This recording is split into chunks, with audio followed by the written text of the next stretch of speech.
And we're live. Good evening, everyone. Welcome to Holy Crap, the Vlogcast. Vlogcast that comes from a skeptical point of view to answer some of the questions of why. This Vlogcast started as a combination of spite and the Streisand effect, because what the hell else are you going to do on a sunny, well, it's not sunny now, Sunday morning?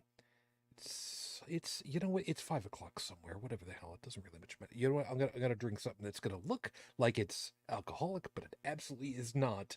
Because, I mean, why the hell not, considering the story for tonight? I might as well celebrate just a little bit. Celebrate? Whatever, I'll figure it out later. Part of this is to follow through with the old adage that sometimes the journey is more important than the destination. I'll drink this in a minute. I'm your main host. I'm known as Shujin. You can find me pretty much everywhere under that name. That's Shujin. Good to be back with you. Oh God, it's been a really couple of weird weeks. So yeah, if I'm a little off, there's reasons. Joining from the Midwest of the U.S., Brigid Fitch again, full name again. I didn't drum it up last week or the week before that, so you know what? I'm gonna take the win where I can. Hi, hun. Hi. And from I'm the sneezy. Okay, in that case, from the right-hand coast, Dopey, UnrenownedTech. How the hell are you this morning? You do know that there's a mute Okay. switch there somewhere, right? Good Christ. He said he was just going to be closing his door. Something tells me his cat got at him. Or Uh-oh. maybe he just completely disconnected. Uh-oh. Which is actually funny because we were talking before the show started about his plans if, you know, technology kind of goes tits up. So, I guess that must have happened pretty quickly and yeah, suddenly. we'll see what happens. We'll have him back momentarily. I'm sure. Meantime, hi everybody. It's good to be back with you. And of course, we're sincerely hoping that you're all, you know, staying safe, staying warm, staying dry, you know, all that happy stuff. But if you've got nothing better to do and you decide that you want to join us while we're recording, excuse me, this is terrible of me, sorry, you can join us over on YouTube because that's where we are, and you can join these nice old people over here, which would be all of one person right now. Stephanie, hi, good morning. 505, we actually experienced a cooler day, but actually dipped below freezing overnight for about 2 nights. Considering it's the middle of January, yeah, one would expect there to be frigid temperatures. Just, I don't know what the hell's going on. Well, Europe has been abnormally warm. Yeah, At there the is same that. time, we were abnormally cold. So, yeah. Yeah, that happens like that. And speak of the dopey and uppy pops, there you'll be able to listen to the beginning of the show to get that joke. UnrenownedTech. Hi, you made it back. What happened? Did you kick something? Are you Oh, even he's there? not back. Do you not have a? Are you there? You know, I'd otherwise call him on his phone, except that, you know, in the middle of a show, that's really not a good idea. You know what? There's a good possibility. It's just I hate to say this, a technical issue. I mean, when the hell have we ever had technical issues on this show before? Oh, never.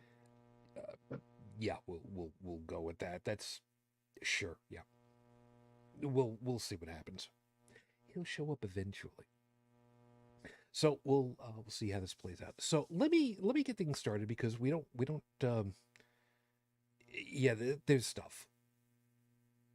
stuff, and Lord knows I'm going to be trying very hard not to be yelly and screamy. Once we get into the meat and potatoes of it, I'll explain. So, with 5 minutes on the clock, your freestyle starts now. Promises. This is actually going to lead into the horrible scopes eventually. So, let me just give you that. Promises are, well, they don't mean anything. They don't. They're words. They're a means to an end.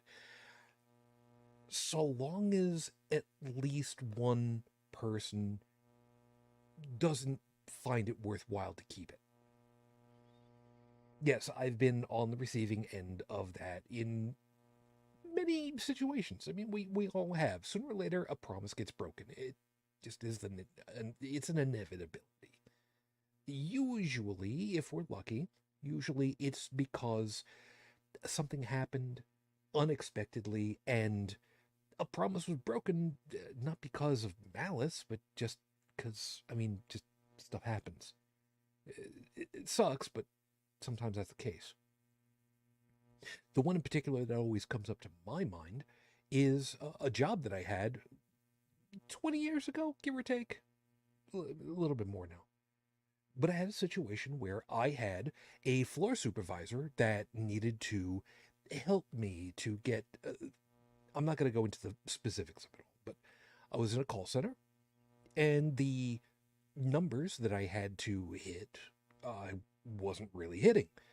And according to the way that stuff is supposed to work, there are certain things that supervisors, floor supervisors, are supposed to manage to, get me up to where they want me to be, and then okay, you're either back up to speed or uh, maybe you don't belong in that group.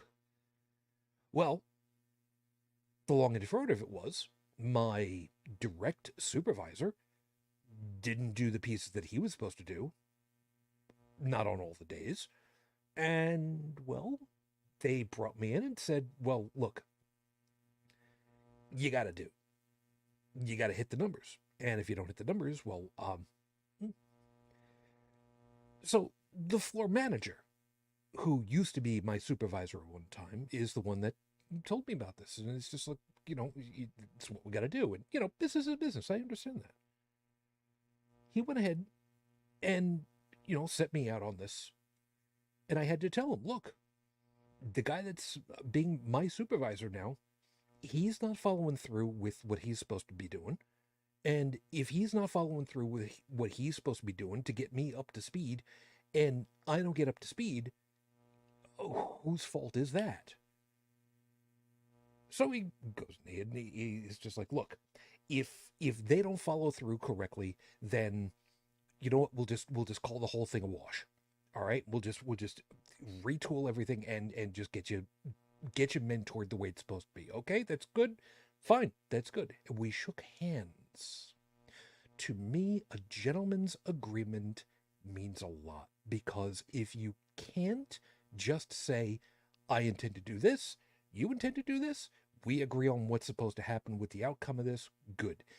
A handshake, once upon a time, was as good as gold. I will go ahead and I will use my F-bomb right now coming up. He fucked me over. The supervisor didn't do what he was supposed to do.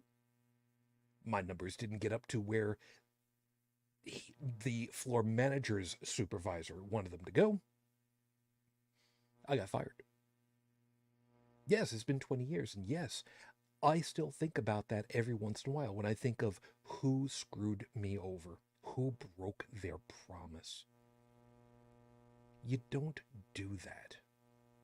Because once you have, you've lost your credibility and trust with others around you.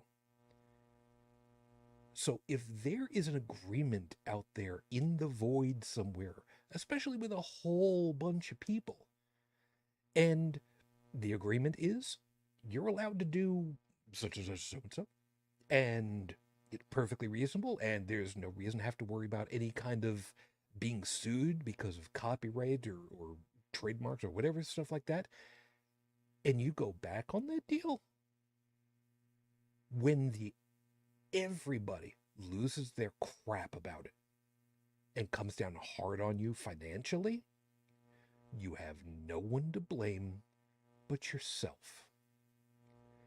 You break your promise, you reap the reward.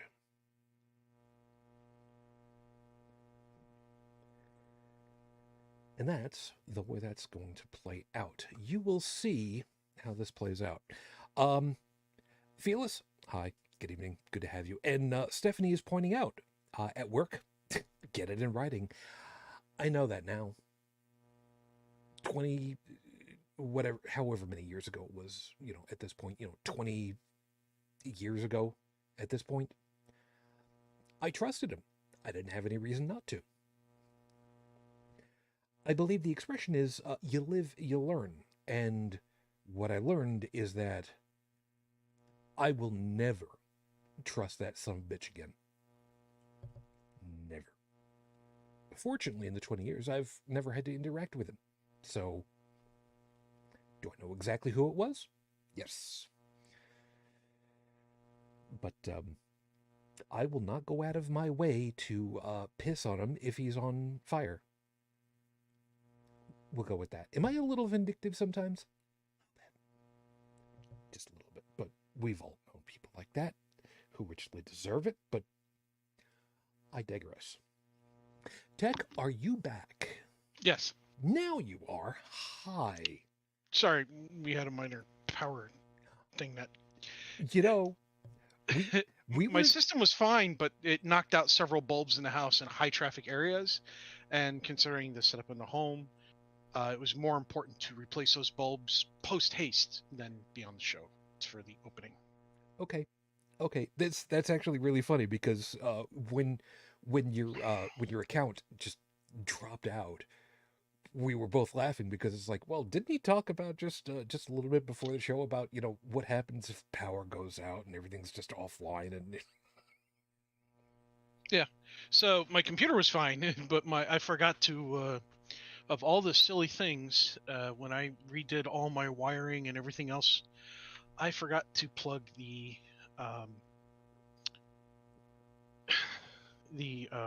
cable box into the battery backup.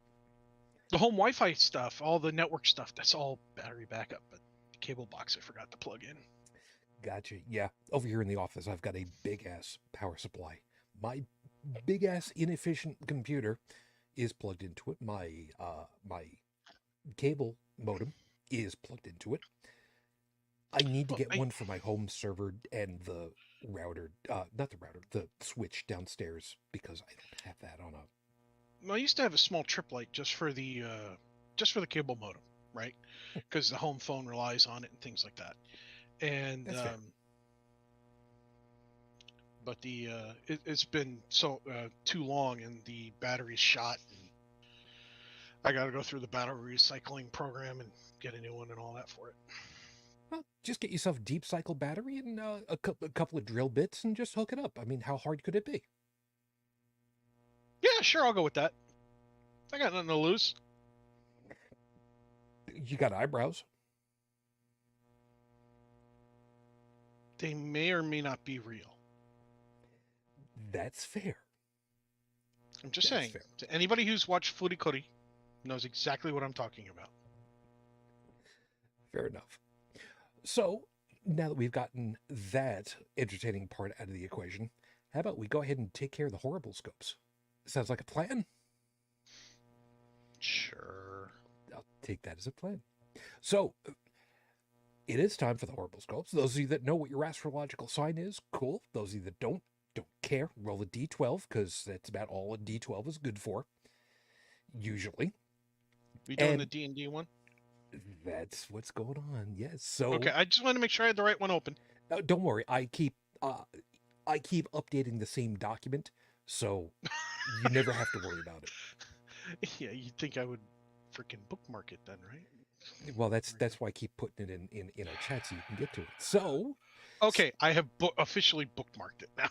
Good man. So, since D&D is in the news, let's get your dice together and dive right in, shall we? Aries, stop being a pain in the rules. The plural of die is dice. Even if you have only one type of die, it's not dies. It's never been dies. Keep this up and your character sheet will go through a cross-cut shredder this week. Stop being, you. Taurus. They say beauty is in the eye of the beholder. And depending on what edition of game you're using, it might be 5 eyes or maybe 11.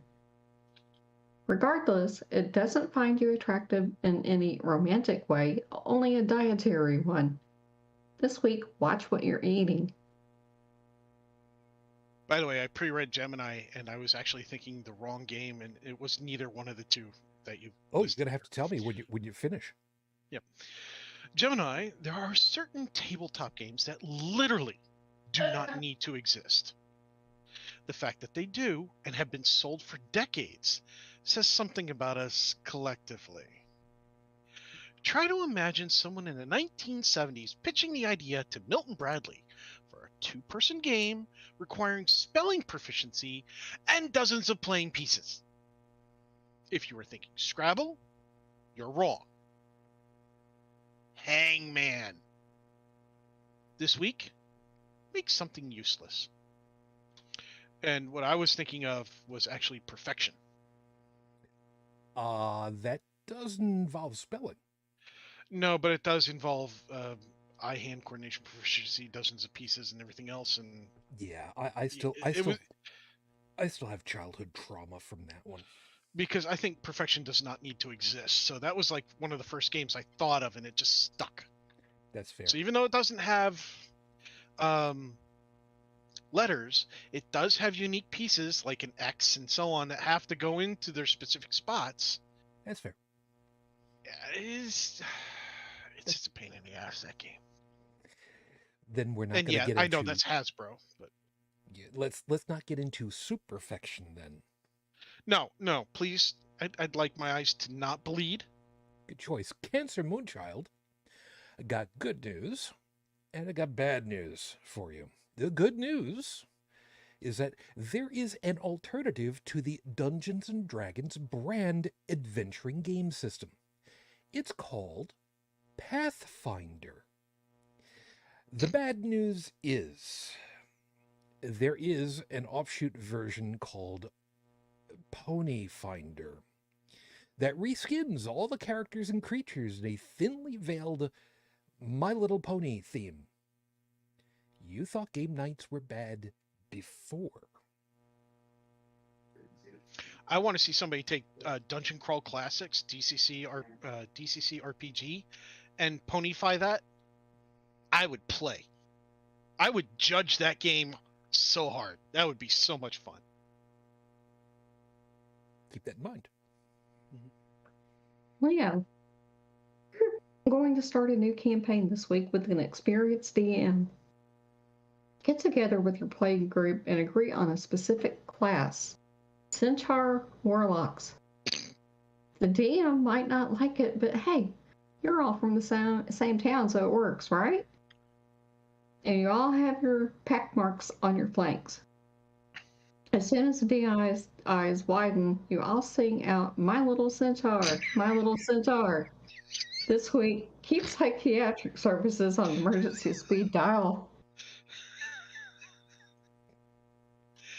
You got, you know what?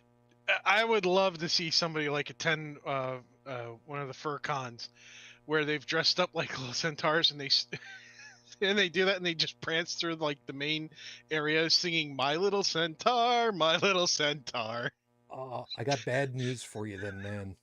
Did they do that already? No, keep reading.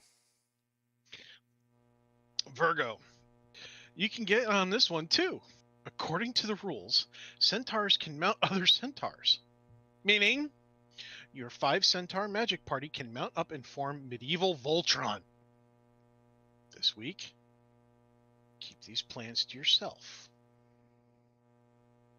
Yeah, I did homework. Libra. Hey, and Scorpio, heads up. We got a request to, I quote you, tear into Libra and Scorpio this week. So here you go. Libra. May all your saving throws be natural 1s and all attack rolls on you natural 20s. Ooh.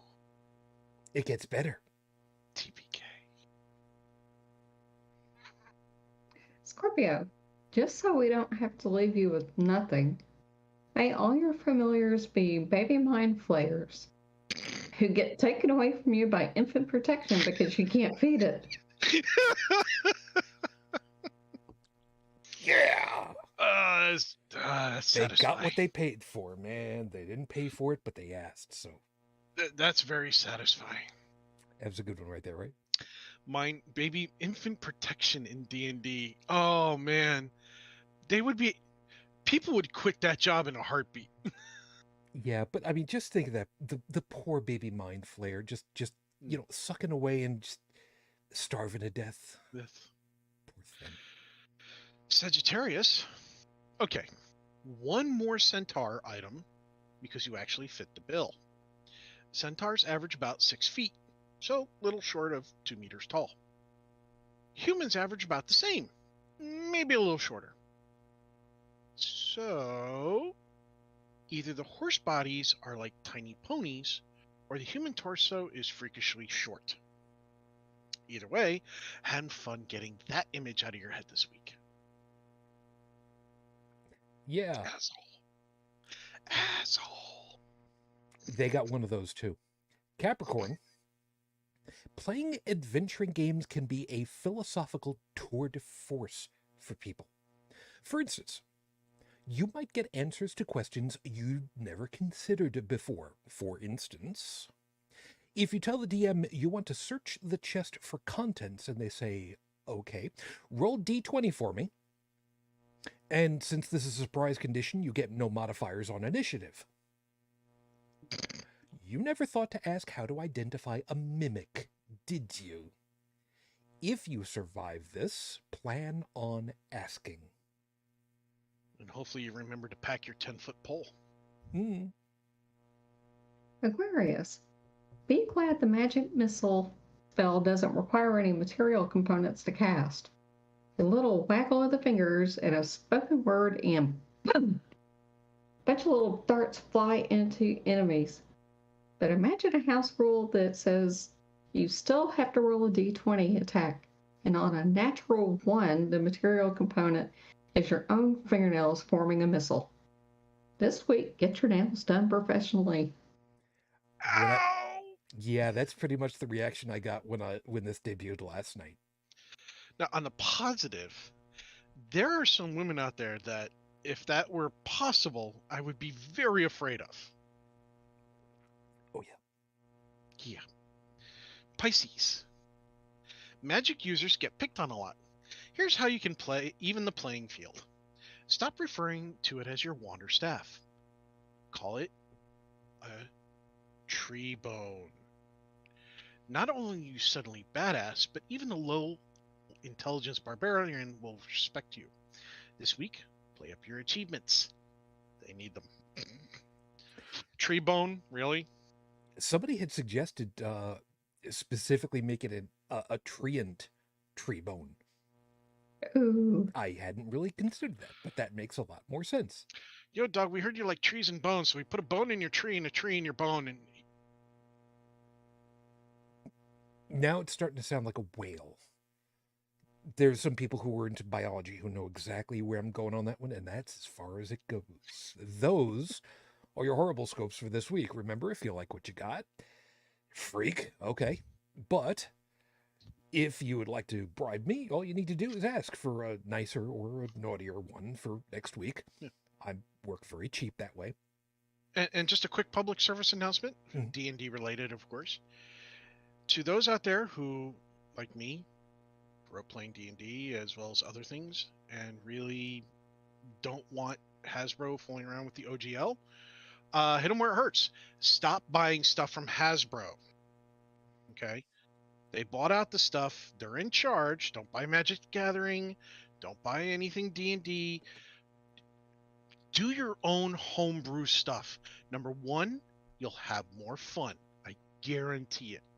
2, you get to be creative.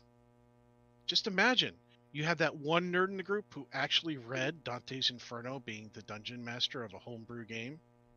You're in for a world of hurt.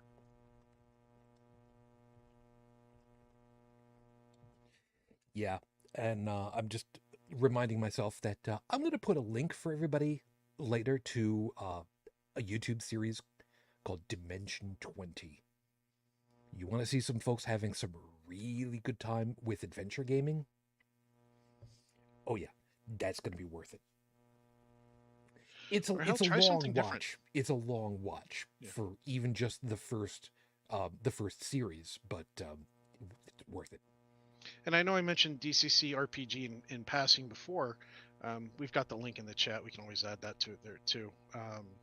They have both the DCC RPG is the stuff that you'd be familiar with if you play Dungeons and Dragons, but they have a variation called Mutant Crawl Classics.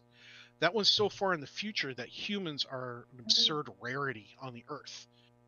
There are artificial intelligences that are akin to gods. There's all sorts of there's radiation sands and worms made out of silicon because the mutations and everything are just so far off. And yeah, roll and see if you pass that check to see whether or not you accidentally activate that maser pistol and fry your left hand off. Because, it's a significantly advanced technology and you're using a glass tooth from a worm as a weapon. Magic. Whatever works. Oh, they did a really good job souping it up. I've done DCC and MCC judging tournaments. Zero level stuff, I should say. Fair enough. It's episode 436 on the docket, Your Honor. 2 weeks in, 2 terrible people down. God, there's a lot of stuff that we can say is bad about the year, but 2 weeks in, we've got 2 very terrible religious people into the ground. So let's just let old age continue to do what it's supposed to do, because that's Mitch McConnell. Excuse me. Sorry. So last week it was. I'm sorry, Brigid. Help me out here. What did you say his name was again? Hey, George Carlos? What? The ex-pope that had to be hammered on the head? Oh, Joseph Rat Bastard. Yeah, it's Ratzinger. Sidious. Pope Sidious. This week, we found out that George Pell is finally one for the... What's the right expression that I'm looking for? He's medically stable. He is, as his IQ, room temperature. He is no more. He's doing more good feeding the ground than he ever did before.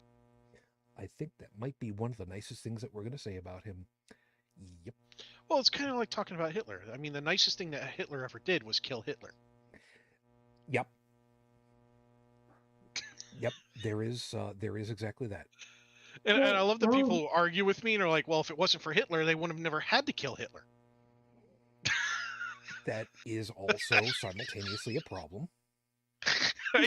Worm food is also a good descriptor. Sorry? Worm food. Assuming that he doesn't get... Oh, wait a minute. I don't remember. I don't know if he gets involved or not. I don't know. Well, that's part of it, but I'm also wondering, it's been so long, I don't remember if, quote-unquote, true blue, dyed-in-the-wool Roman Catholics, heavy-duty Roman Catholics, I don't remember if getting your body cremated was, a bad thing. I just thought about it, because, with my wife, she wanted to be cremated, so... Well, she wasn't exactly the most... Well, she couldn't have been. Which is one of those things that we can come down on George Pell for. Amongst the other wonderful things that George Pell had to say about people is that women folk weren't supposed to be part of the Catholic diocese in positions of authority because that would disrupt everything and that would be wrong. I believe the expression that he used was that it would, I'm probably paraphrasing, but only just slightly so, that it would disrupt the, I forget how he put it, the biblical constitution, I think was the expression that he used. So, he is one of those people that can just FO as far as I'm concerned. And for those of you that don't know what I meant by that, I mean he can just fuck off. Just figured I'd make sure everybody was on page on that one.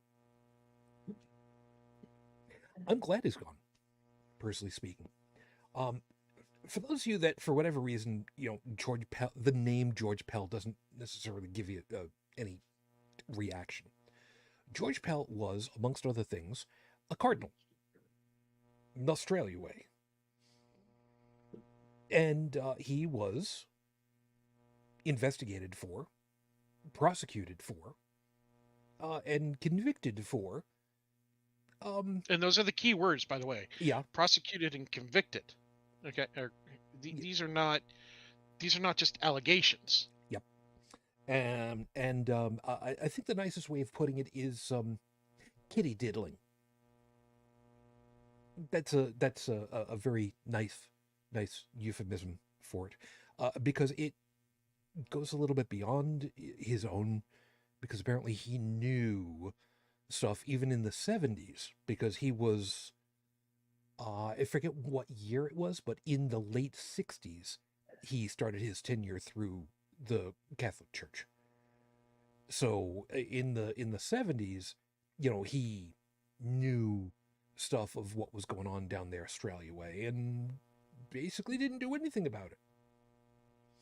And the reason why we know about that is because with all of the investigations and discovery decades later, oh, geez, look at that. This paper trail that you got here. This is, I believe the expression is damning evidence. Mr. Pell, you know all about that expression, don't you? Yeah, well done for you. So, he was brought up on charges. He was convicted. And through an appeals process, had his conviction quashed. Not for lack of evidence, not for improper management of prosecutorial procedure, but for, I'm not quite sure the right terminology for it, but you know how the old expression is, cross all of your T's, dot all of your I's? Well, apparently they made an argument that had to go all the way to the tippy top courts there in Australia. And they pointed out, hey, they didn't do this and this procedural thing. And because of that, there is sufficient doubt for conviction. And by such, we think that it should be just vacated. And because they went looking for the deepest of procedural stuff, his conviction was quashed. Not on the merits of the case, but on the procedures that went along with trying to do it. Few that there were that they used.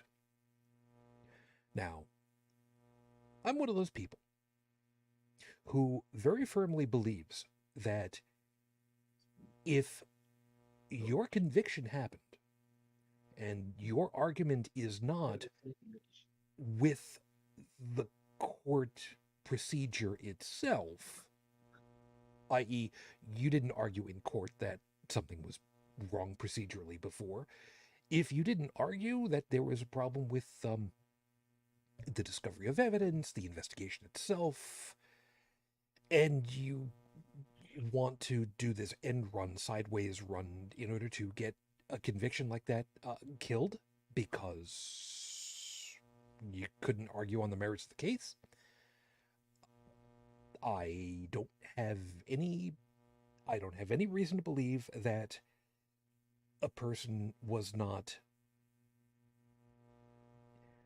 if not legally guilty, I believe the expression is morally guilty, which is admittedly no way to judge someone, but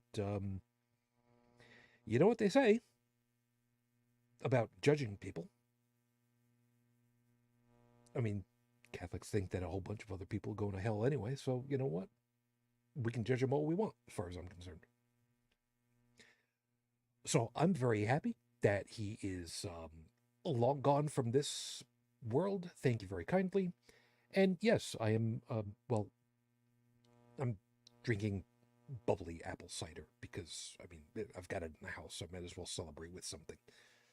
I don't want to waste, good wine on his memory for sure. I'm not actually drinking to this, for the simple reason being that I'm not celebrating it. I mean, yeah, he's gone, but the damage he did, Oh, yeah. so much of it's permanent. Oh, yeah. So much of it can never be undone. I mean, it's just like if I got a notification on my phone that Mitch McConnell kicked the bucket, died in his sleep, whatever. I don't care. However it happens, it happens. I'll go to bed. I'll get peaceful sleep. I lost more sleep over Christopher Hitchens' death than I would almost any politician in office today. And mind you, I'm talking about natural causes, not assassinations or anything like that. Okay? Yeah, exactly so. Yeah. So, and I'm not operating from a footprint of, oh, hey, this person died, God must have willed it. It's like, no, I don't think that. I know I understand that, Presley's daughter died because she had a heart condition, Possibly genetic. It's possibly genetic, but, it's too late for a lot of that. Anyway, the point is that people die all the time. Some die early, some die late. And death or not, did a lot of harm. Did an extraordinary amount of harm. This is not, oh, they convinced somebody else to pray for a different God, and when they died, they went to hell kind of thing. This is actually, molested, accosted, whatever phrasing you want to use, hurt people, children, of all things. People are on their phones and their computers, and they're out in the streets saying, oh, if a child has read a story by a drag queen, that person's a pedophile. And yet, here's a man who was literally found guilty of it, and people are like, oh, no, forgive him, it's okay. And this is not a one-shot, okay? We got some asshole priest, pastor, whatever the hell it was, out in... somebody posted it in the Shades forum, contentious. I can't pull it up right now, otherwise I'll screw stuff up, but yeah. Oh, wait, no, I found it. Okay, so... this was on CBS News, and it was updated. In fact, it was actually updated just the other day, just a couple days ago. But there was a retired priest that was sentenced to 5 years in prison after it was discovered that he had made slideshow... Mind you, this isn't a guy who got caught with child pornography. He made slideshow presentations containing thousands of images of child pornography. Okay, guy's 72 years old, right? How did he get caught? He had taken nude pictures of himself and printed them out on the church printer, and he had left them there by accident. Investigation overturned over 6,000 pictures of child sex abuse material on his computer, right? And, but yeah, he made 2 PowerPoint presentations, slideshow, video effects, and then he had another computer with even more images and stuff on it. And so he went to court, found guilty and all that. He made a guilty plea agreement, right? Now, here's the part that really gets me. The congregation has begged the court, pleaded with the court, to not lock this guy up. That instead, he should be basically under home arrest from a home that's not around any children, not in the vicinity of any school districts or anything like that, and that it will be up to the congregation to help keep him on the straight and narrow, and that the congregation will pay for everything. And part of what was said in that pleading also, to make sure that everybody gets the full on this one, was from his supervisor. I'm not using the right term, but whoever it is, it's like a level up in the hierarchy in the diocese, to basically say, look, if he had gotten the assistance, because he's obviously a troubled personality, I'm paraphrasing a little, if he had gotten the help earlier in his life, I could almost guarantee he wouldn't have turned out this way, and we feel bad about this, that it was our failing that we didn't help him early enough, so we would like the opportunity to go ahead and help him. Thank you very kindly. We would really appreciate it. Thank you very much. Yeah. So, Brigid, you've been, you haven't had the opportunity of chiming in on this one. Did you know about this particular story? And, or, how much of an FU do you want to say at this point? Well, he could have a big one, but no, I did not know about this.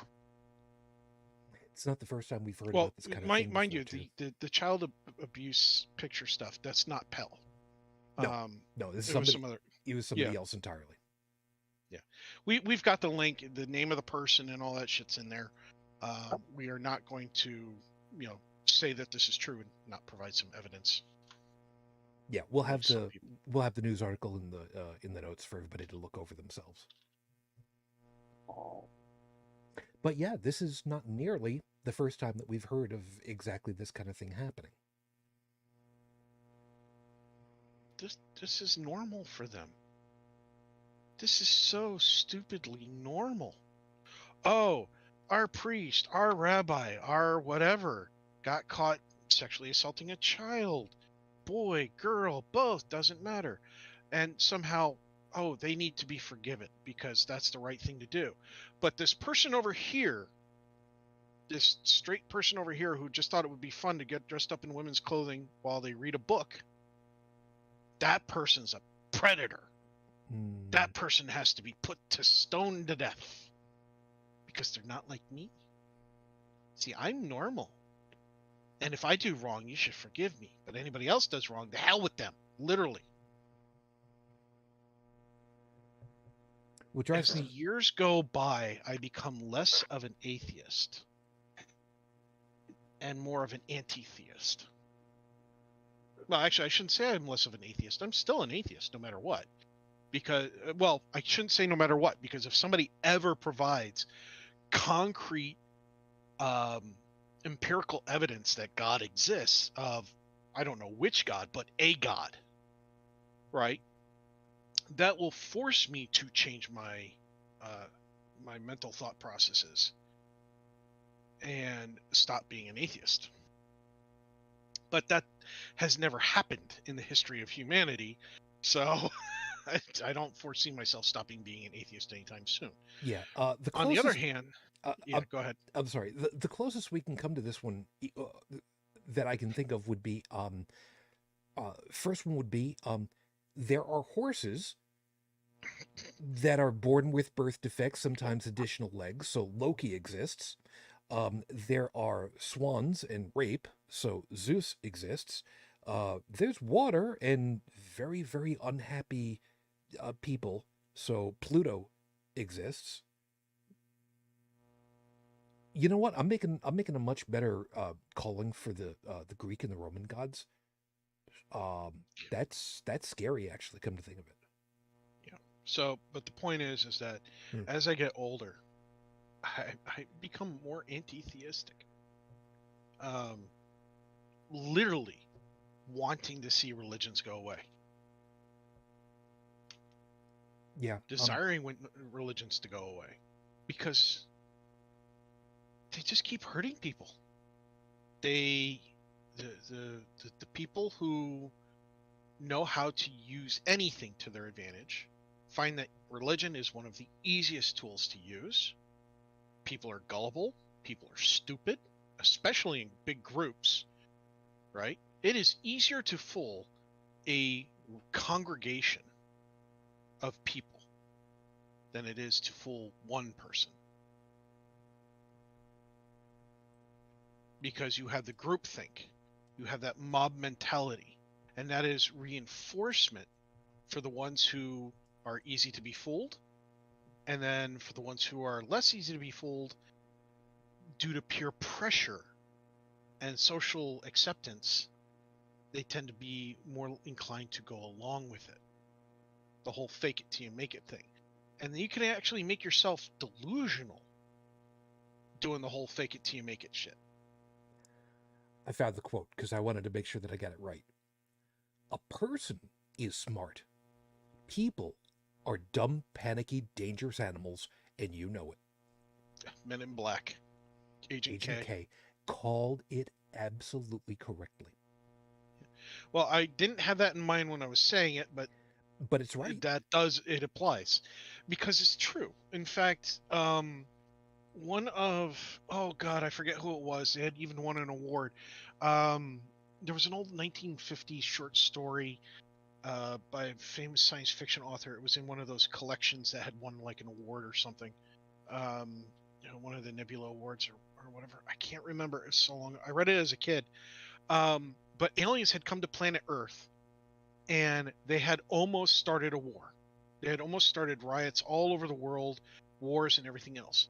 And that was because their mentality, their psychology of the aliens was the inverse of ours. You could fool a single individual. Their equivalent of a psychologist could literally make somebody cry. But when you were in a group, the resiliency of the group mind against mental tactics hold firm, right? And so when they came to visit Earth, things went really screwy. In fact, it was a successful short story that they wrote a sequel short story to it, where the psychologist and his wife were, she was pulling essentially alien psychology 101 on the guy driving him nuts. And he figured it out by talking with a human. Fair enough. So yeah, I mean, we have this thing. People think that because we live in a civilization, that we are civilized. We are not animals. It's like, no, we are animals. Refusing to acknowledge that we are animals is not civilized. Refusing to acknowledge that when we're in a group of people, we have a mob mentality is not civilized. Civilized means that we acknowledge our faults and our failures, and we work better to improve them, that we have the agreed rules, and that we uphold them. Right now, I am so jaded because our civilization is not upholding our rules. How many politicians have gotten away with rape? How many politicians have gotten away with money scams, laundering, whatever the hell it is that they've been breaking the rules on with the stock market and exchange and things like that? Forget the bankers. I'm just talking to politicians right now. Okay. How many of the priests and the rabbis and the pastors and the imams and all of them been diddling kids and not being brought up on charges, or being brought up on charges, given a slap on the wrist and allowed them to walk away because they're of the cloth? Okay. We are not upholding our promises that we wrote down on paper as a civilization. We are not civilized, and people are afraid to admit it. Now, this piece that Stephanie typed a little while ago, that's kind of on point on this one, saying, and this is why it's taking so long to arrest Trump. The DOJ wants to make very sure that he cannot escape because of an obscure technicality. Spot on. Frustrating as all hell. Don't get me wrong. And don't even get me rolling down that particular avenue, but spot on. I would much rather have it stick correctly than to have any wiggle room whatsoever. And reminding you, I know a little something about wiggle room, believe it or not. When you go fishing, and one of the main fish that you keep picking up are eels, if you've never tried to hold an eel while you try to get a hook out of its face, trust me, there's only two ways to do it. One, Considering that I have 3 people in my family that love smoked eel, the eel's not getting away anytime soon. that's fine. But if that's not what you want, there's only two proper ways to get the eel so that you can get the hook out of its face. One is to wear gloves that are specially made so that they have a grippy thing, because eels will exude a, not exactly mucus like, but definitely a slime a little bit. Not a lot, not like hagfish, just a little bit. Or two, do what my grandfather used to do. Hit it with a rock. No, he would hit it with like the entire rock. As in, he would flip it around, just like, okay, here we go. 1, 2, 3, thwack, straight down onto the ground, until it stopped moving long enough for him to get it out and then throw it back into the water. Oh, so he stunned it. Yeah. No. Very, Now, very stunned. See, me on the other hand, I would be taking that home for eating. So I would just take out my big ass knife, and the head would go bye-bye. Yeah, well, see, that's the difference, because that wasn't what we were going for. Felix had said, by the way, religion will never go away. It's too much of a political tool, and people are gullible enough to blindly follow religion than they will politics. That is the definition of someone who is a tool, who would actually utilize such an underhanded system. But that's just me. You know, what do I know? It's just an angry boy over here. Yeah, I thought it was interesting. You ever see the movie? I believe it was either called Eli or the Book of Eli. It was one of the two. Eli. It was 2019. Mhm. And no, that's the wrong Eli. Damn it.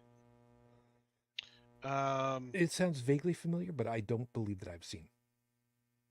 I think it's actually called Book of Eli. Book of Eli. In any case. So anyway, yes, it's apocalyptic to all these. Yeah. It's Book of Eli. It came out in 2010. The actors and actresses were fantastic. Okay, especially Gary Oldman. But the whole idea, the whole concept is that it's a post-apocalyptic world. It's 30 years after the big-ass war that turned the world into a wasteland. And what caused it? Arguing over religion. So what is the premise of the movie? One guy's got a Bible, the last remaining Bible in the world, and he's carrying it across to the people because he heard the word of God. And, you know, it's horribly atrocious when you think about it. Ideally, if you wanted the movie to have a good ending, the book never would have made it. The book would have been destroyed, because if the world had essentially destroyed itself into a post-apocalyptic future over religion, then that book should have never been allowed to survive. The one man who was preserving it because it was God's will, all that. No, if you wanted a happy ending, that book would have never made it. That's fair. Instead, they made it look all great and all that because they know their audience is going to pay the money to see that stuff and everything else. Great. You're reinforcing a bad narrative again. You know, from the description, I do believe that I remember having seen, not watched the movie, but seen like advertisements for it. So. Now here's the Wikipedia entry for it. Oh, you found it? Oh. All right. Spoilers. Denzel Washington's character is actually blind. So the idea of a blind man with the Bible, you know, carrying, it takes, there are so many tropes in that movie. Makes me wonder if Noah and Heath ever did their god-awful movies with the Book of Eli. Because I don't know. Here's the thing. If you ignore the religious part of it, if you ignore the tropes and such, the actions, the setup, and everything else was actually really well done. This was not a poorly made movie. This was not a poorly thrown together cast. And it was very well acted. Unlike Kevin Sorbo, you bastard. Anyway. But, yeah, it just, no. I'm sorry, but if this world goes to war over a religion, you know, that tells you maybe it's time for it to go. And guess what? Guess what we're seeing? Because it never stopped. Yeah. People fight over the need for water. People fight over the need for food. We don't need fighting over religion topped on top of that, okay?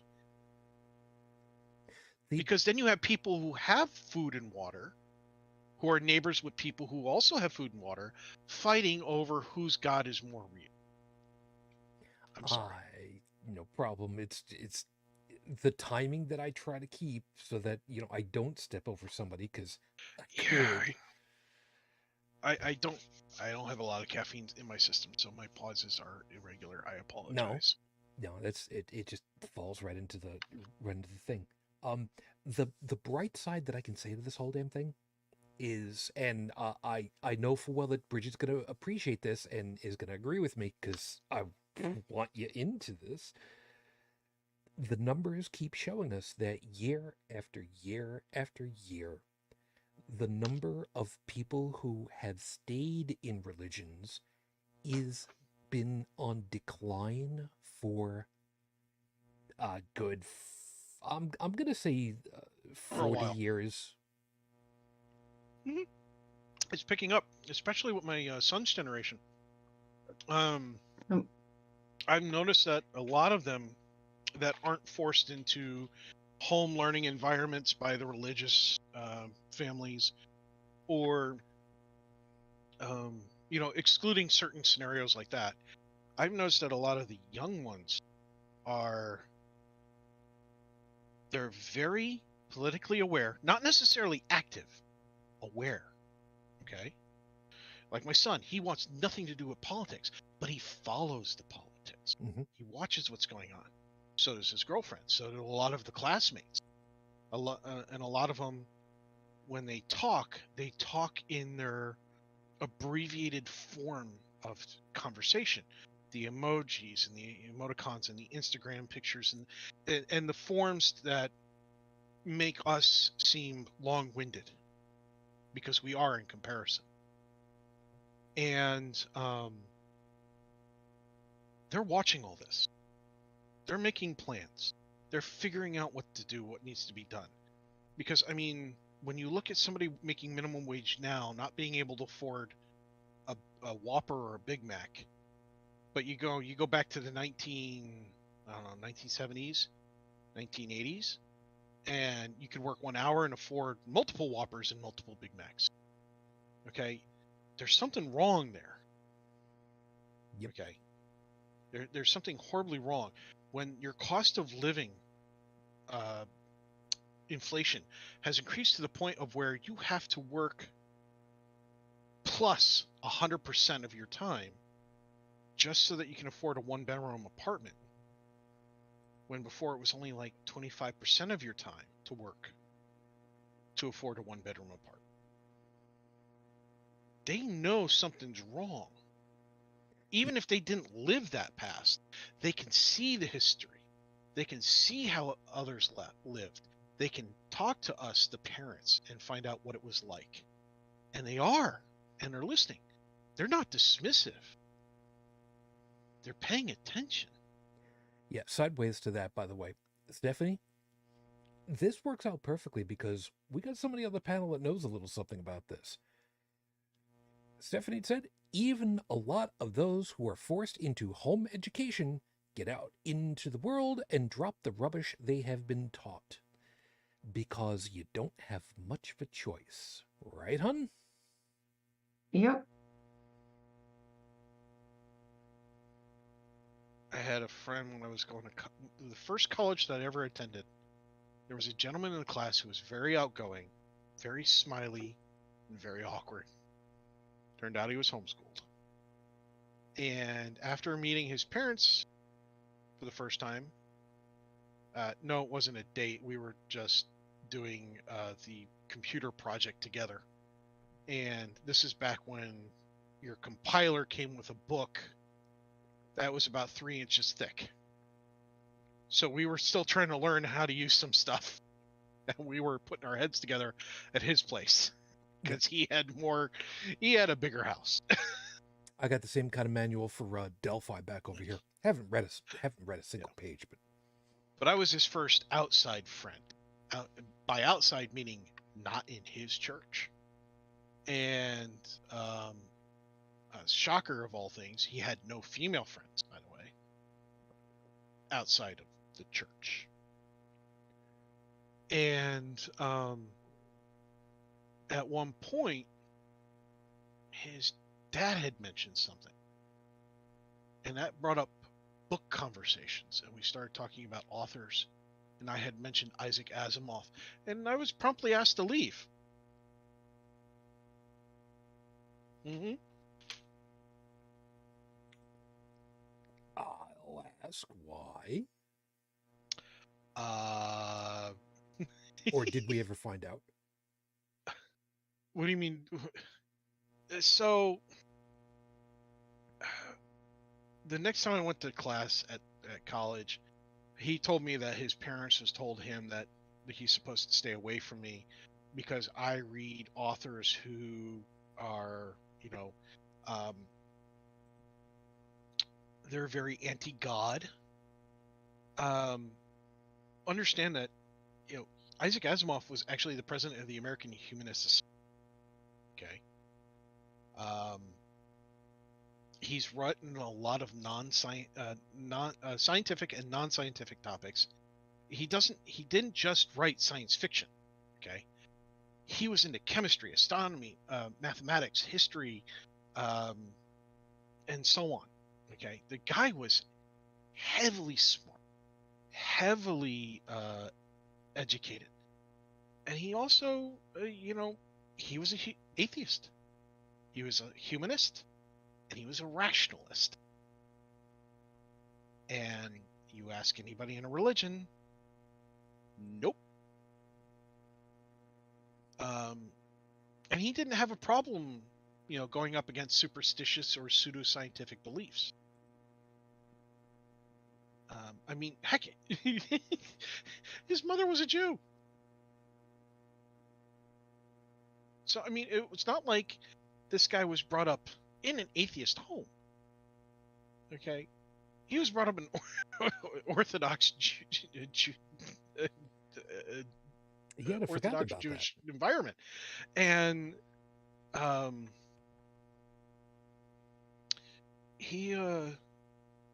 I enjoyed a lot of his scientific stuff and his math papers. And so because I liked Isaac Asimov, I was a bad influence. So yeah, we ended up secretly staying friends because he liked somebody who talked about something other than church, other than the Bible. At that point, I wasn't an atheist. I was actually part of a Christian youth group. I had been part of it.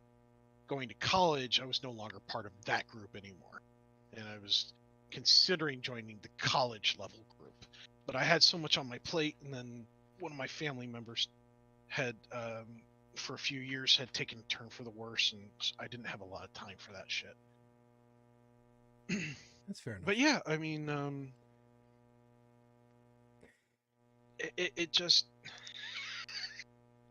Yeah, it's fair. By the time he and I finished 2 years together, we had gone to the pool hall together. We had gone bowling. We had become decent friends. He tried smoking because I was a smoker at the time. He really wanted to try it, and he found out that he did not like it. And I never, ever pushed it on him. You don't like it, don't do it, So, and yeah, I remember one of our last conversations we had actually brought up religion. and he was not happy with all the religion in his life. And I said, why don't you take a break, man? Focus on you. Apparently, his parents had figured out that we were still together, and they stopped helping me pay for college. So let's kind of take this and run with it, because arguably one of the best things that can come out of the main story itself with George Pell is that there's a lot of information that came out. Now, we know full well there have been a number of prosecutions that have happened in various different Catholic dioceses. And I'm not saying that this is a Catholic Church problem exclusively, but it is most assuredly a Catholic Church problem. There's been discovery for a lot of documents between Australia, Boston, and the, oh God, I forgot what the hell they were called. Those church-operated, quote-unquote, schools along the along Canada and just slightly into the U.S., where last year there were mass graves that were found on the grounds of these places. Actually, I should go looking for an update on that story. I haven't heard hide nor hair on that in a long time, and I should really go look it up on that one. Crap. So what I was saying is that we at least do have a lot more information, and that is one of the most important things. We have argued so many times that education is one of the most important pieces that we can give to people. Because if you don't learn higher rationalizations, you are then at the whim of whatever your base instinctual desires and explanations of the world are.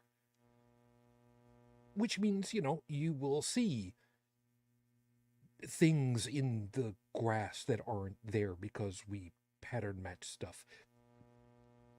You could,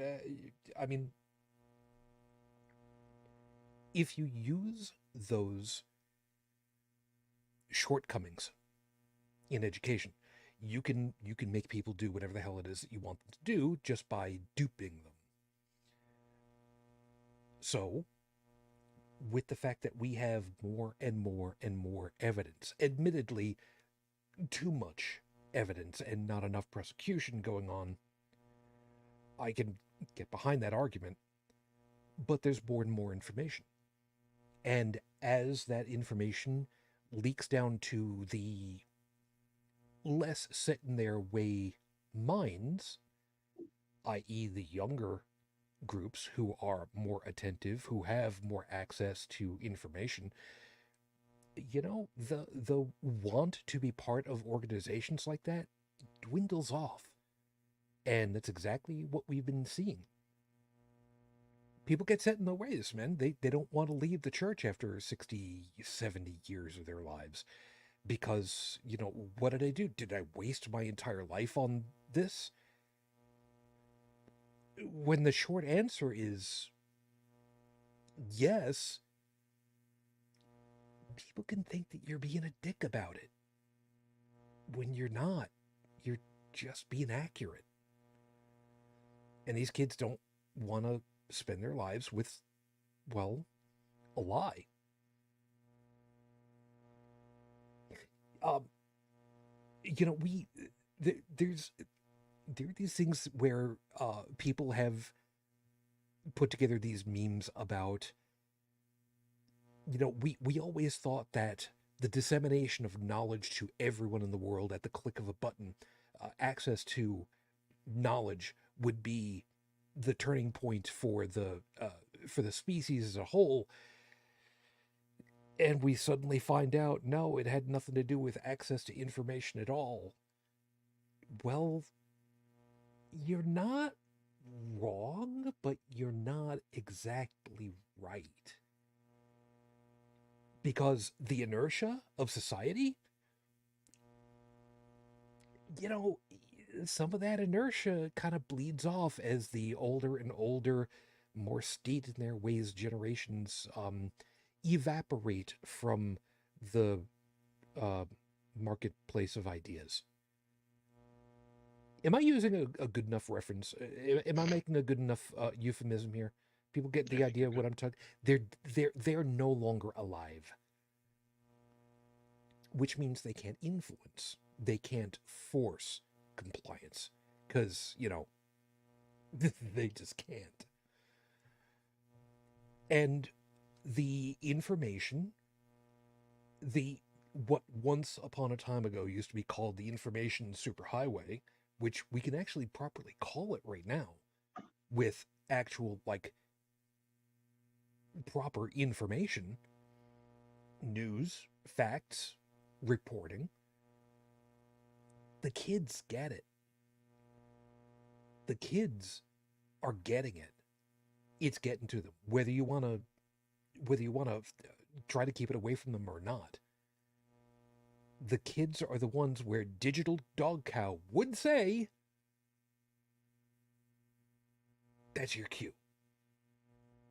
Oh God, you're doing this to me at like 1 o'clock in the morning. Yes, because this is how you earn your keep. All is known. The kids are learning it. The kids are finding out.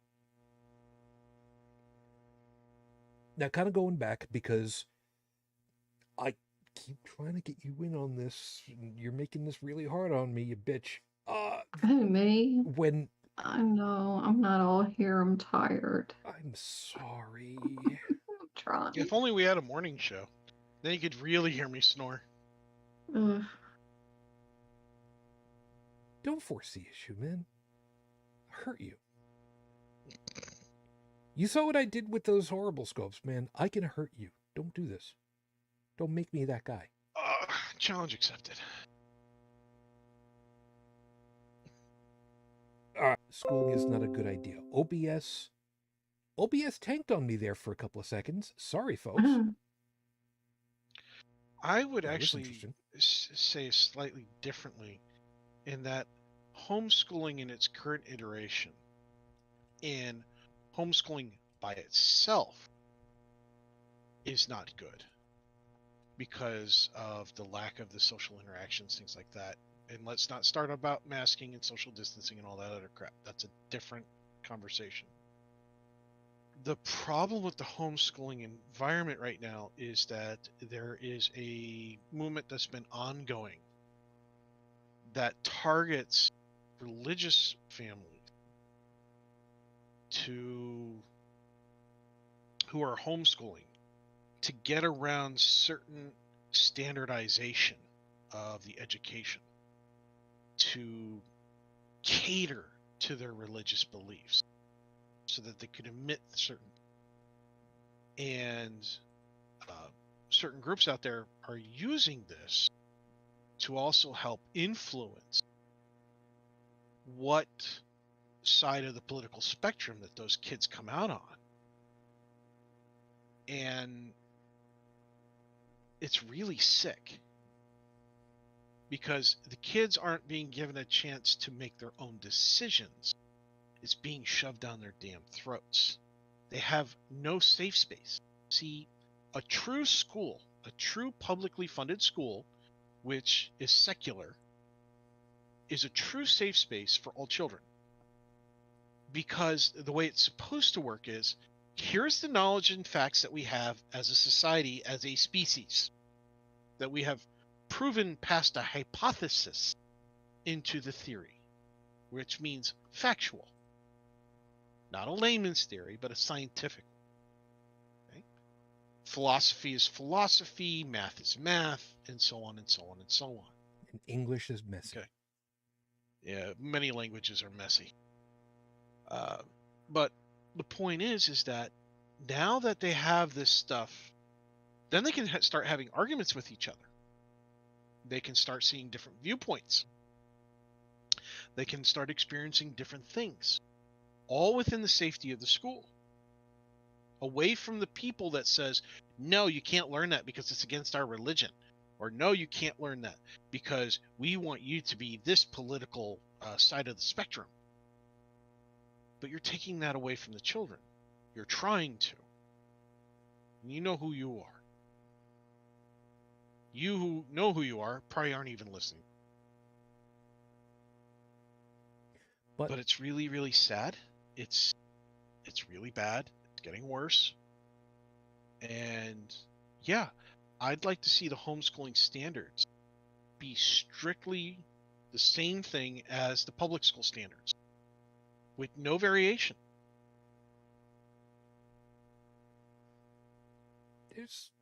That's fair. Because there are other countries right now where they have standardized their information and they require everybody teach it the same.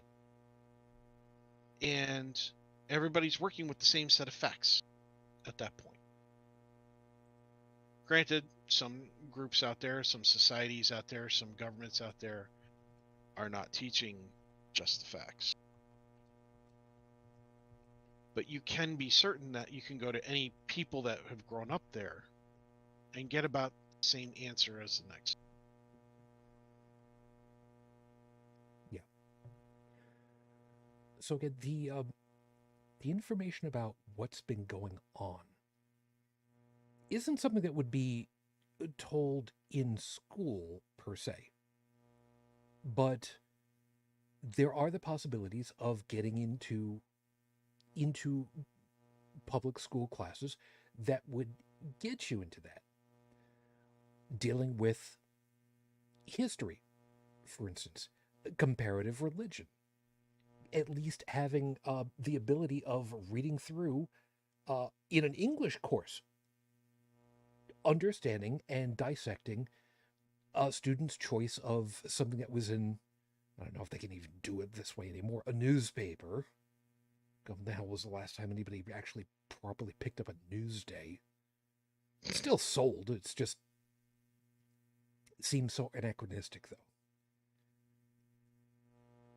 But the students can find out about this stuff, and they're retaining these pieces because it's becoming relevant to them. It's becoming salient to them. So situations like this with George Pell, with the diocese in Boston, with these schooling groups, with oh God, somebody remind, was it Ireland or Scotland where there were wells where like infants or newborns were just thrown down a well to collect and die. I don't remember exactly what it was. I may be messing up a couple of things in my head right now.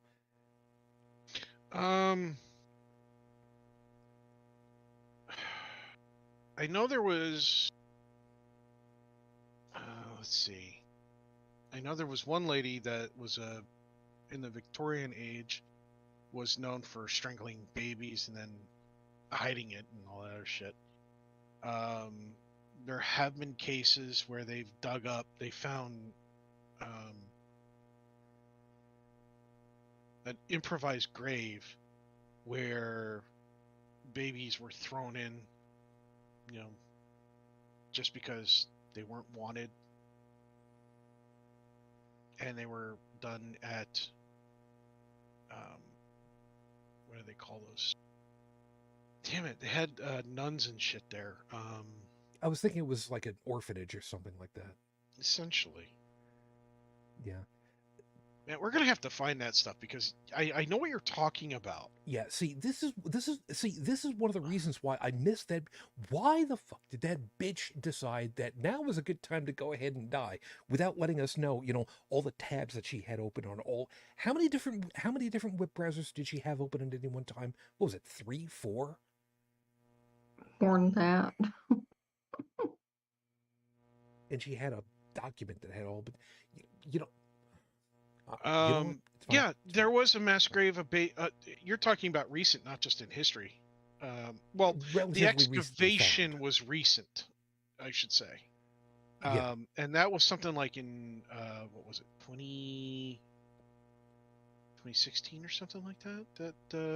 That was rediscovered, something like that. Yeah. So, yeah, so they did an excavation of a site of a home for unmarried mothers and their children, and they supposedly uncovered a whole bunch of human remains. Yeah. Baby remains, and it was Ireland.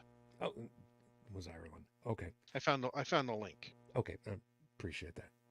In fact, there's two of them. There's the Guardian and there's the BBC. I'd probably use the BBC one first. Yeah, I'll make sure. Well, I'll make sure that they're both there. I mean, the Beeb is hard Well, to no, argue with. the reason why I say BBC is not because of their biases, but because they tend to put in a lot more detail. Yeah. Yeah. Yeah. So, like I said, these events have been stacking up for the younger generation. It's more salient for them because, as we know full well, the younger we are, the more news stuff that we pay attention to is like really important because it is eaten up a very large relative amount of our lives. As you're 10 years old and you find out that something that's been happening for like the last 5 years, well, it's half your life. That's a significant time in your history. I mean, versus you get up like us into the 50s and suddenly there's less impetus to move things along. I'm not saying that we're all guilty of that. It's just that statistically speaking, the inertia isn't quite the inertia as you get older settles in a little bit more versus the youngsters who have been clamoring for things to change, for things to get done, for people to be held to the fire because they need to be, because that's what they're supposed to have happen. And when they see, well, crap, they're not going to do it, fine. Let us do it. Get the hell out of the way. Personally, I got no problem with that. And I very much like the idea that as much as I don't like what this person did or others of his ilk did, the fact that they kept a paper trail. I hate to put it this way, but my God, how absolutely insipid you people are.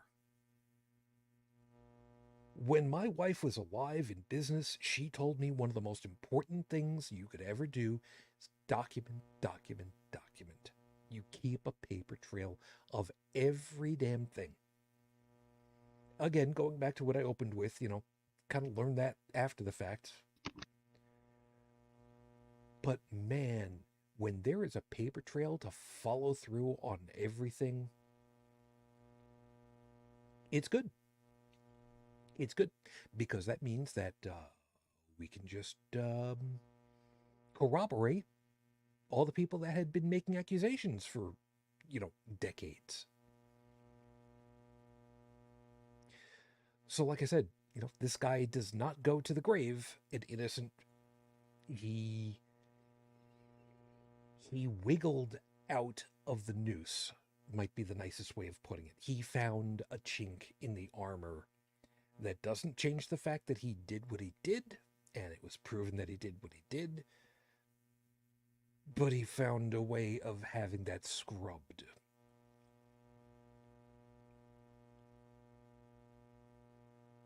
So he's one of them that we can say we're happy is gone. Rat Bastard is gone. He's gone. And we don't believe in karma exactly. But there is something to be said for it could have easily happened to a nicer guy.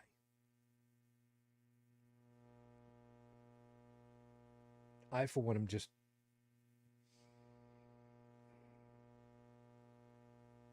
I, for one, am sorry to see that he was able to get representation enough to get his name legally cleared. After he went ahead and said, "Oh, I can't fly to." Oh God, who was it that was trying to extradite him? They were trying to get him to.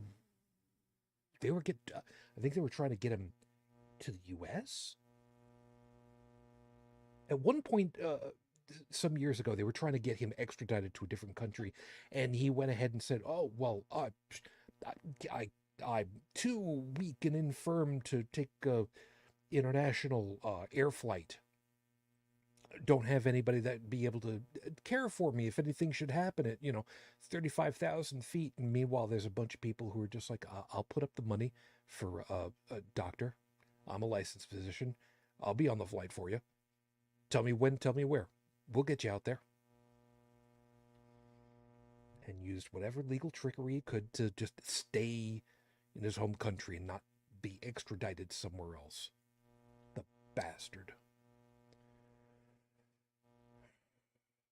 Stephanie, I'm also on board. I almost wish I believed in the afterlife. There'd be a special place in hell for him and his kind. True that.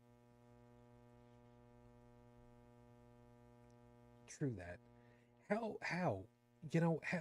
If these people are so invested in this religion that says that the guilty will be punished forever, how, in any conscience whatsoever, can they go through their time with this organization, knowing what they know, and not be trying to change things and do for the good?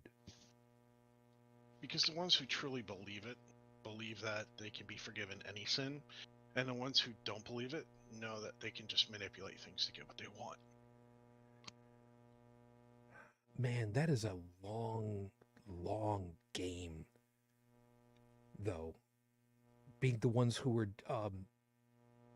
knowing that it's just crap and being in it for literal decades. But just think of it this way. According to many religions, if you seek absolution, you are granted it. So, by that logic, a man or a woman who has sexually molested hundreds of kids in their lifetime is going to the electric chair, right? And they ask for absolution. And there's a priest, rabbi, whatever the religion is that offers it. And it's granted to them before they go and get zapped. They're in heaven, or whatever their heaven is for their religion. Meanwhile, some random kid who has never heard of that religion trips walking down a sidewalk. They trip into oncoming traffic. Bam, they're hit by a car. Because they didn't know that religion, because they were ignorant of it, and because they never sought absolution for the crimes committed by their parents and their ancestors and everything else, that kid's now in that religion's hell. That's what the religions tell us. Many of them. Not all, but most of them.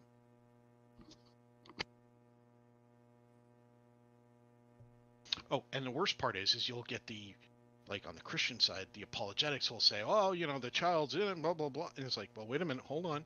We have this list of professional clergymen and clergywomen of your religious beliefs who say that if the person does not seek that acceptance of that religion, then they're not allowed to go into heaven.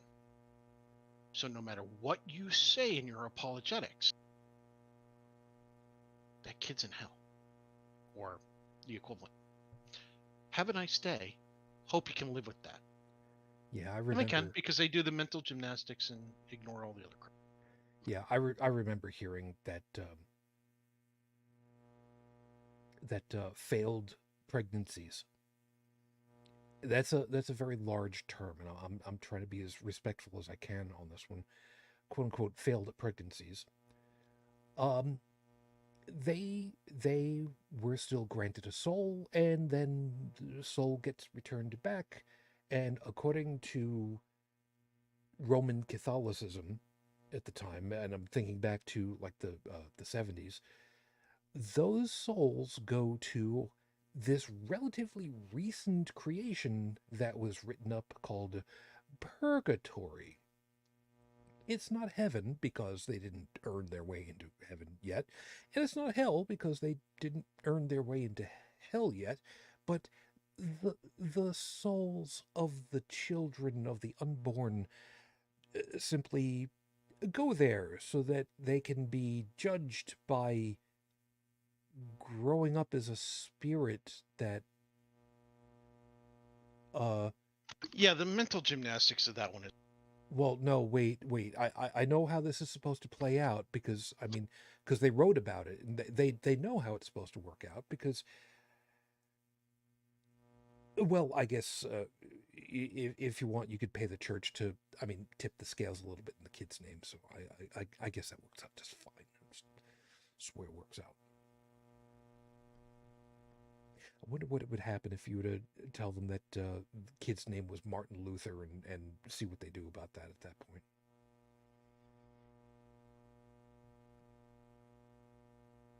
I don't know.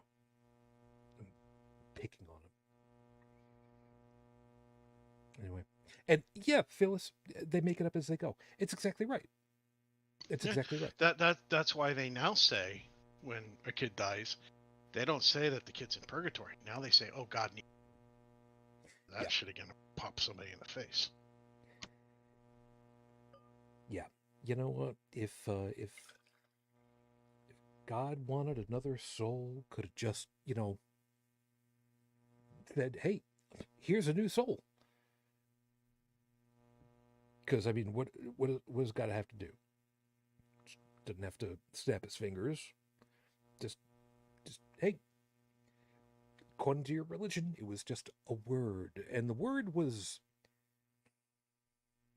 well, according to Captain Kirk, the word is go. So I don't know, too damn many things. Well, okay, now we're gonna go with this one because it's salient to this one, which just goes to prove yet again, making it up as I go along. Stephanie said, "Sorry, I thought they believed that the soul enters the body with the first breath after birth." Well, yeah. Well, they used to, but then they decided that they had to attack abortion. It needed to have a reason to burn down and murder people who work at abortion clinics. And yeah, like I said, I remember back in the 70s because my aunt at one time when I was staying with her in Brooklyn, she visited a site for the unborn children. And as a kid, she kind of explained it to me. Now, I don't know if it was a matter that she had miscarriages herself, and or if it was a matter that she was doing it to pray for the unborn because she was a nurse and she was going to eventually be very specifically a pediatrics nurse. So I could understand that, but explaining it to me that they go to purgatory because, well, the soul starts, but then, it gets released. So got to do something with it. Because any opportunity to add more guilt onto a grieving, wanted to be mother is just a wonderful way to do things. Brigid, I know that you're getting pretty run down, and I'm going to see about wrapping this very shortly. But excuse me. From your experience, that whole religion is just gonna hold on to you and add more guilt and grief onto a miscarried pregnancy. You would know a little bit better than I, um, from people talking and whatnot. Um, Do you have anything to add on to that? A little bit of color to add?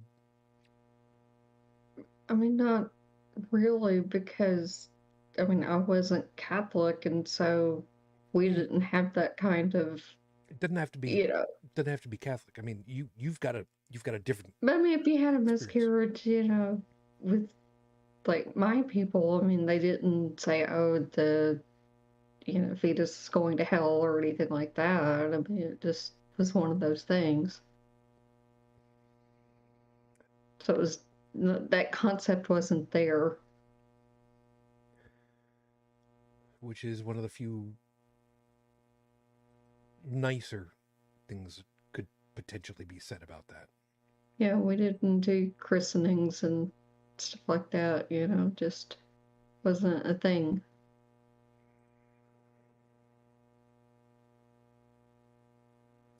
Brilliant. I mean, that always confused me, is how could you baptize a kid who hadn't done anything wrong,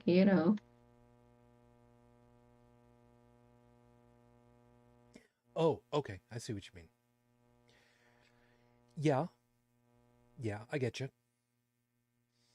And from my experience and upbringing, it was So you had that concept of original sin. We didn't. there is that. There is that. Um, I never thought of it in those terms, and the thing that kills me is that I went through um, religious education as a Catholic growing up, which is called catechism. Don't ask me to spell it because, honest and truly, I've seen the word several times, and you know what? I don't care to try to remember how to spell it because it's just stupid. But for some reason, I don't believe it was ever really imparted to me that baptism for an infant was for original sin. I kind of always thought it was just um, well, I want to say it was a community celebration for bringing a new one into the world, which is kind of creepy. You think about it those ways. And then I'm suddenly thinking of the videos that we've seen of the Eastern Orthodox where they take the kid and hold him by the ankles. Where's the money, Lebowski? Just drop the kid, head first into the water and dunk him upside down and turn him over and just.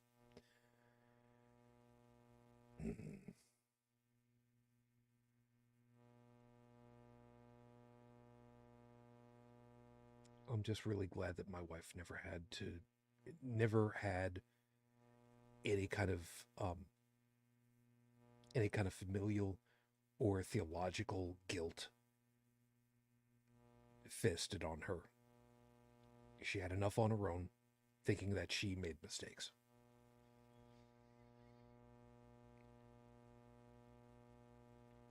And that's a whole other thing. God, here I am. I want to try to keep on the path of where the main is, and I'm having a hard time not staying. It's because it touches everything. It does. Religion touches so much, and it destroys so much that you can talk about one aspect of the harm it has caused, and that will daisy chain out into every other avenue of discussion of harm that it's caused. You're right. You're right. You're right, and it pisses me off to an extent that I cannot properly. I mean, here, think of this, right? Somebody, and it's in the picture on the BBC one. Remember, we were talking about the Tuam babies in Ireland, the government, the mass grave, 800 corpses or remains or whatever. Somebody put out in loving memory of those buried here, rest in peace. And I was like, really? It's religion that got them there in the first place, and you're using religion to wish them well? Oh, Hey, our religious beliefs killed you. We hope you're doing okay in the afterlife. I'm sorry. You need to go back to school. You need to learn about hypocrisy.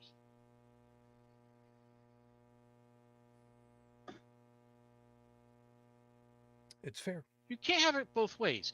You can't go and kill someone and say, oh, by the way, I hope you don't take offense to what we did to you.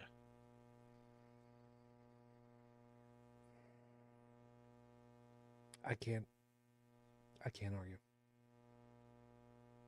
I can't argue. I know it's a little early, but I'm actually a little dragged out myself. And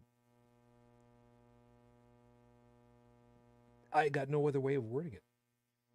I don't want to waste any more time on this son of a bitch. Yeah. He's dead. I'm glad he's gone. I take no joy in it. I do, however, take satisfaction because nobody killed him other than just biological entropy.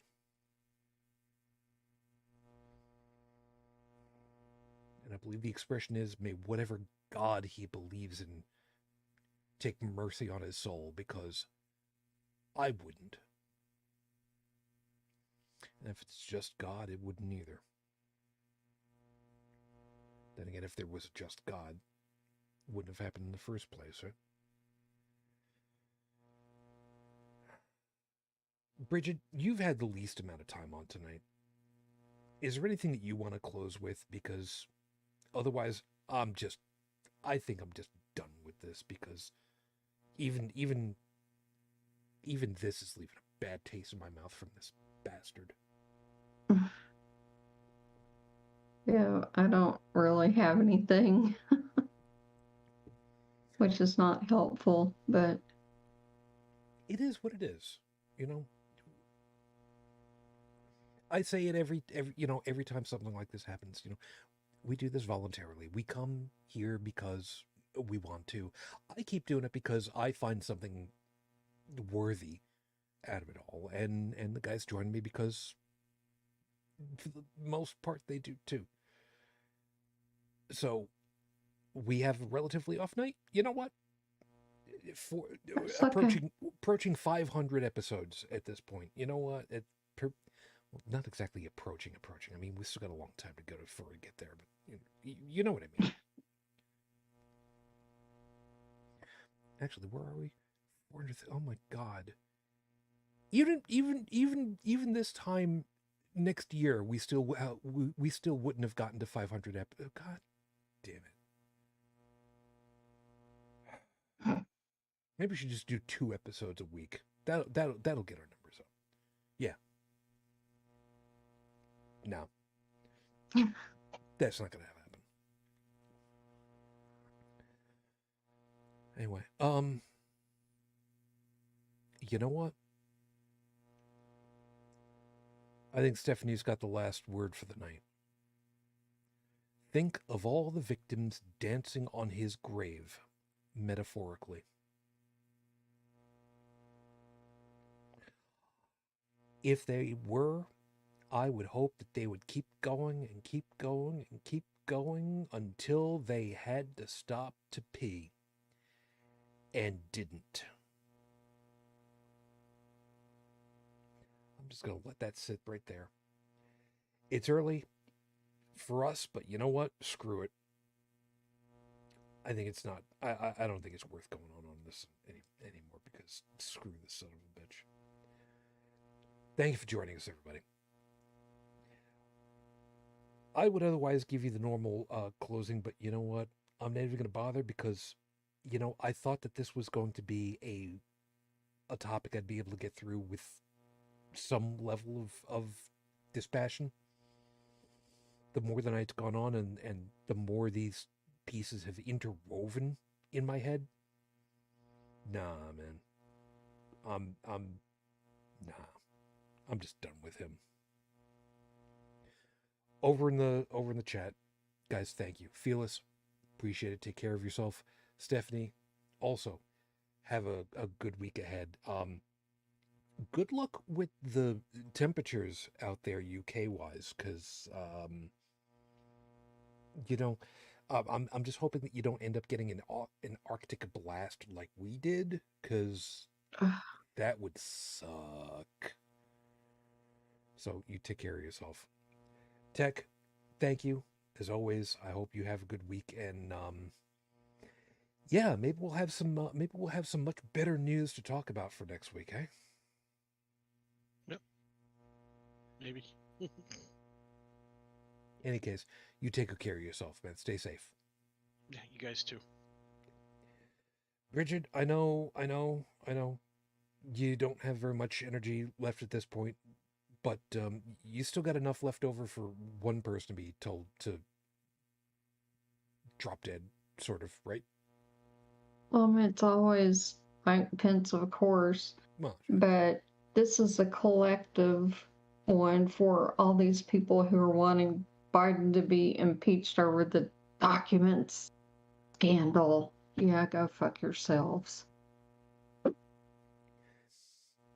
yeah, the way it's been explained that I've seen when somebody tried to say, "Okay, let me put these things into perspective." Somebody had pointed it out this way, and Tech, you can have a little bit of a little bit of laugh at this one too. It's the difference between you pulled over someone who was driving 10 miles over the speed limit because they lost track and didn't pay attention on a downgrade of roadway, versus someone who you're still trying to pull over doing 120 in a school zone after shooting a cop after dealing meth to him.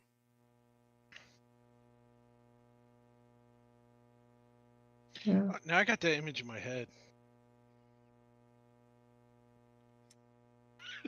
Jeez. If your image Where do you is come anything, up with this? if I didn't, somebody else came up with this one. And the sad part of it is, for me, the image in my head is definitely not a car speeding along. It's a golf cart. Is this Florida? Technically, it's a Florida man, yeah, Oh my God. because talking about the documents between How the hell did they get a golf cart up to 120? I free know fall, that's not what I should be focusing on that, free but fall. the engineer part of my brain is going, golf cart, 120 miles an hour. It's doable. I mean, Had that. at the back end of a C4, C5 could happen. I mean, free fall over the ocean. It's a wonderful idea. Deal with this later. We need to get out of here because I am now starting to ramble, and this is a bad position for me to be in because I'm the one that's got the power for the big red button, and that's not a good place for me to be. So thanks for being with us. If you'd like to be in contact with us, take a swing over to the website holycrapthevlogcast.com. All our contact info is there, as well as the link for the audio version of the podcast. Phone number, if you'd like to drop us messages, 859-HCTV-554, 859-4288-554. Please take care of yourselves. Stay safe. Stay warm. Stay dry. Oh, and real quick before we go, Brigid, finally bought N95 masks at disposables at BJ for myself and the little one. Oh, good. Is there anything that people who are bushied like myself should know about these things and wearing them if we have, extra whiskers and such? Should we shave shorter? Yes, I would shave shorter because you need to get a good seal on that sucker. Fair enough. So people like myself, Tech, and all of my female relatives in Staten Island, please take notice. Yes, I'm going to go ahead and I'm going to go on Staten Island because I can, because I'm originally from Brooklyn. Seriously, you all take care of yourselves. And we will be back to talk with you again next week. So, till that point, as always, I wish you all The peace I no longer have. I wish you the strength that I've learned. I wish you well. And my lady, too damn many years later, I am still in love with you. Matane Fujin, I love you. I miss you. Dream of me. And until the next time we're together, everyone, as always, good night.